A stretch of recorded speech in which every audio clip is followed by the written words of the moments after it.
All right, welcome back. This is going to be the last part, well, for now, crossing my fingers. This is going to be the last part of Fortran Bootcamp. Today we're going to talk about something just kind of totally different. We are going to talk about file handling, just some basic aspects of writing to files, reading in from files, that kind of thing. So, unused variable file name. Yeah, I know you're mad at me. I forgot here, I need to do length equals, anyway. Okay, so I've created a simple program here where I've got an array, I put some data into that array, and now I want to be able to write it out to a file so I can analyze it in something else, say like ParaView. So I've got my file name declared, or I've got a variable for storing my file name up here, so I'm going to go here and I'm going to say file name is equal to test file dot, we'll just write to a txt for now. And then we need to open the file, we need to write to it, and then we need to close it. In order to do that, we need to have an integer that stores what's called the unit number for the file. So I'm going to create a new variable called unit, and then what I do is I'm going to say, well, I want to open file number 13. This unit number is really just a number that the compiler of the system uses to keep track of the files that you have open. It's pretty much arbitrary, but you can get yourself into trouble if you try and open multiple files with the same unit number. So you need to be careful about that. We'll get into that in just a little bit, but I'll just show you the basic syntax for this. So what we're going to do is we're going to call the key, we're going to call open, and unit is equal to unit, and then file is equal to file name. So this is telling Fortran, open a file, keep it in unit number this, and this is where the file's located. Okay? And then I'm going to come into a do loop, do I equals 1, and I want to write out each line or each row of this array to a line in the file. So I'm going to loop through my array, and for each one of these I'm going to do write. And then instead of putting an asterisk, again, the first argument to write tells it where do you want to write to. And so instead of putting asterisk, I'm going to put in unit. And then I want default formatting, so I'm just going to put in an asterisk, and I'm going to have it write out my array, ith row, all columns. Okay? And then I come down here, I'm going to call close unit, and that will tell it close that file, and then it's done. So let's compile that. G Fortran file handling. Lovely. So let's see. Code test file.txt. Aha! We have this lovely file here that contains our array. So now I can read this into other data or into other programs, analyze it, manipulate it as I like. Okay? Questions on that so far? No? It's pretty straightforward. So, like I said, we want to avoid clashing with other files that might be open. If you've got a program that's handling a few different files at once, you need to be careful. As well as, I'm not sure, but I think you can have other files open in other programs, and you might end up with the same unit number between programs, and so you get issues. So rather than telling it, hey, I want unit 13, I'm just going to say, I don't care where you put it, just put it in a new unit. So instead of calling unit with unit initialized, I'm calling open with this argument new unit, and so I'm telling it, find me a new unit, and then give me that unit number back. Okay? So it'll find an open slot, and then we can use that number in our write and in our close statements. Okay? And we run it, does the same thing. We've got our lovely file out again. Nothing too crazy there. There's one other thing that you can do where we can inquire. So if our file is already open somewhere else, then we don't want to mess with it. So we can do this inquire, and we can say, oh, first off, I need a logical.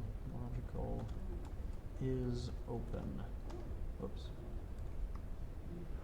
And I'm going to call inquire, and I'm going to inquire about the file name, and opened is equal to is open. So this is saying it, hey, go check out the file that's at this file name, and whether or not it's open, tell me that in this variable. And then I can say if is open, then I'm going to write out a warning statement.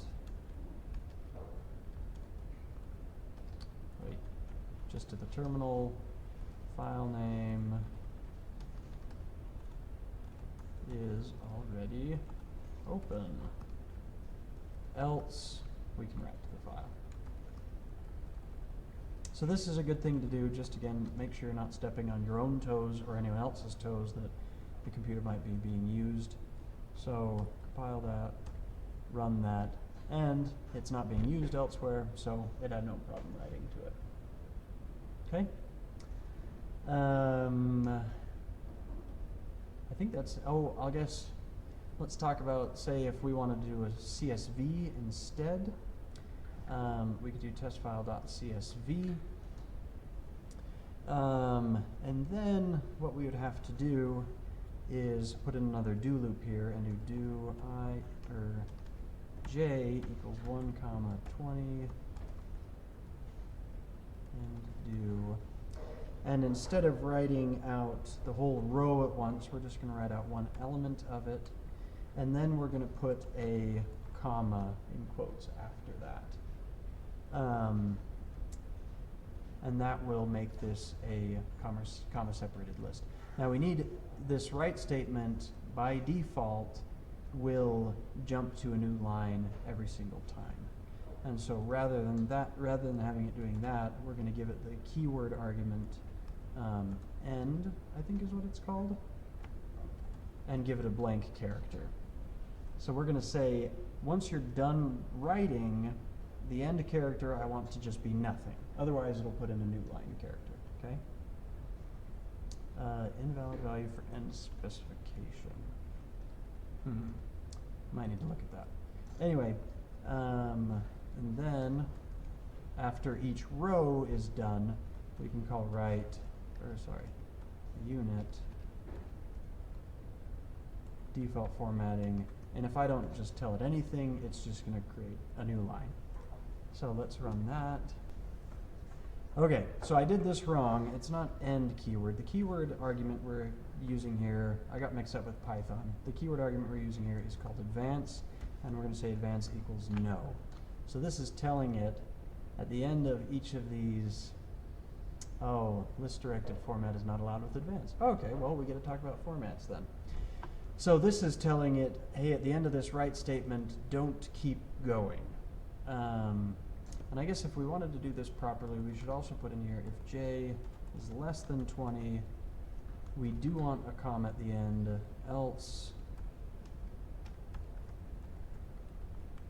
we're not going to want a comma at the end, okay? So now what it's getting mad at me about, and this makes sure that, you know, for that very last column of our CSV file, it's not going to put a comma at the very end. What it's getting mad about is it's saying we're not allowed to use this list directed format, which is the asterisk here for, you know, just figure out the formatting yourself. So now I need to come in here and I need to explicitly tell it how I want this formatted. So my first one I put in, I just want it to be kind of just a regular formatted float. So I'm going to do e20.12 and then a for a character. A is just saying format this as it is for a character.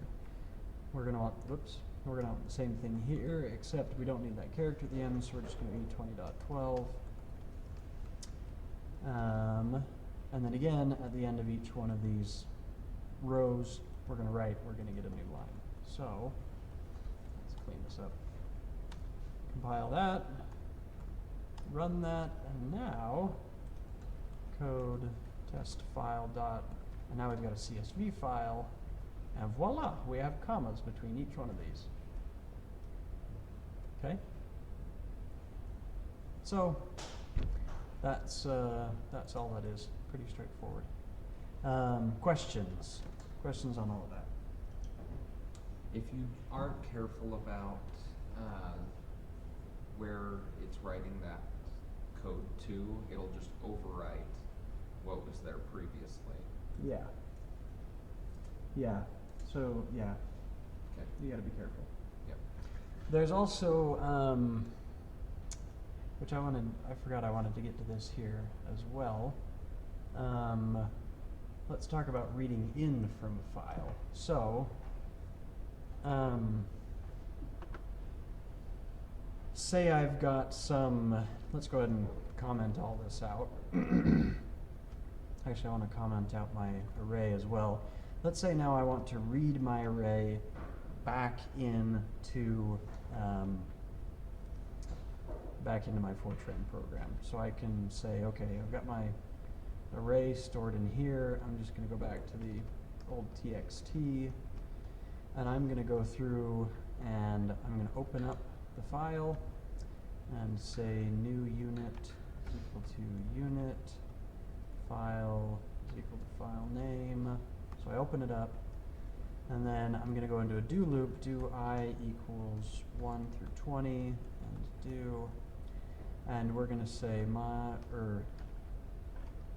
read, and I'm going to tell it where to read from, so read unit, and I'm going to do list directed formatting, and I want to read into my array row I.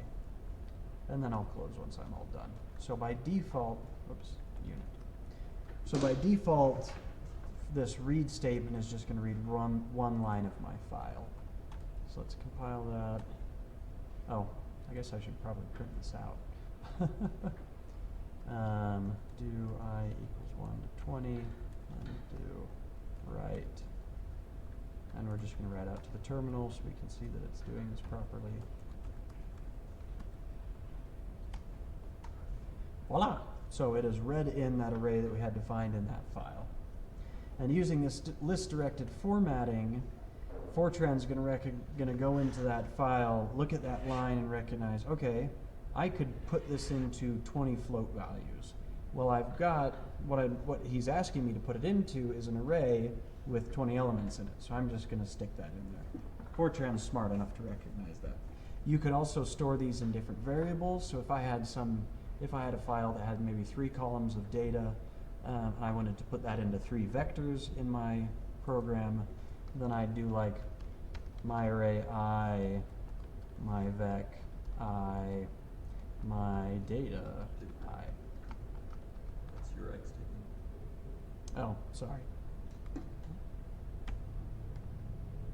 Oh, come on. I would do that, so yeah, you're right. I would do that up here. And so it would read it in automatically to those 3 different arrays. You do need to be careful when reading from files. You need to know how long the file is. So either you want to use a formatted file like STLs or VTKs. They'll tell you how much data is in the file. You know, you've got a 5-line header, and then after that it'll tell you, hey, these are all my vertex declarations, and I've got, 20,000 vertices. So you can read that into your Fortran program, and then you can set up a do loop where you say, okay, I need to loop through this file 20,000 times to grab each one of these lines. Otherwise, you'd have to open up the file, read through it, and kind of count how many lines there are, and then come back and actually store the data from it.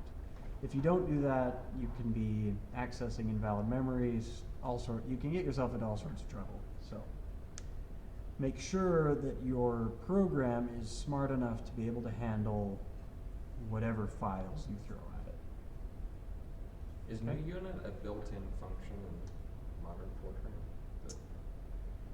Fortran? What do you mean? New unit?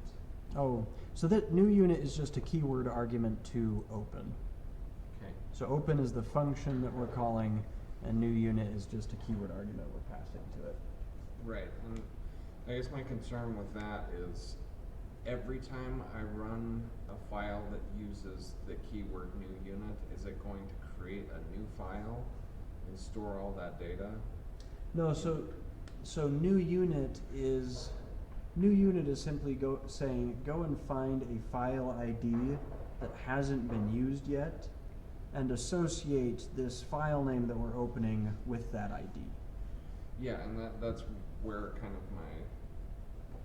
I know you don't want to overwrite old files and run into trouble with that, but if I'm going to be running this file over and over again, I don't know that I want to be storing all of that data from every time I've run this code.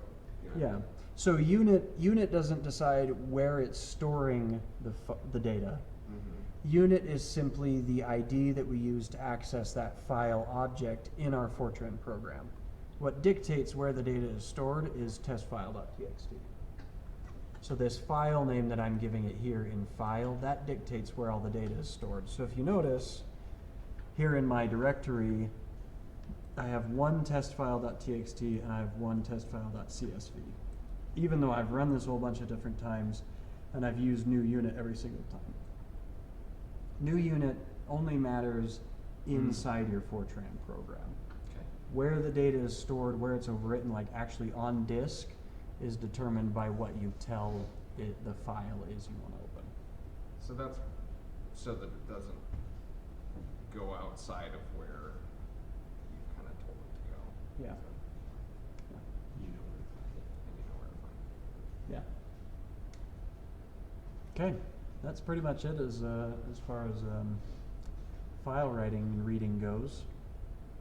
Any questions? All right, well, congrats. You have finished with Fortran Bootcamp for now. We will see you later.